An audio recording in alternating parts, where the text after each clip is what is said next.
Sa unang laro sa labanang Noiled Chameleons against Capital One Solar Spikers ay nasweep ng Noiled Chameleons ang Capital One Solar Spikers sa 3-0 sa score na set 1 25-13.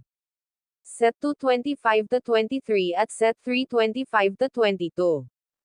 Best player of the game naman si Camille Victoria ng Noiled Chameleons na nagtala ng 17 points. 14 attack points with 3 blocks. Sa second game naman sa tapatang Choco Mucho Flying Titans vs Farm Fresh Foxes ay hindi muna maglalaro si Kat Tolentino para sa Choco Mucho Flying Titans lineup due to injury at wala pang exact na timetable kung kailan siya makabalik sa mga game ng Choco Mucho Flying Titans. Kaya naman sa absence ni Kat Tolentino ay naging dikitan ang laban dahil walang makuhang advantage ang Choco Mucho Flying Titans against Farm Fresh Foxes.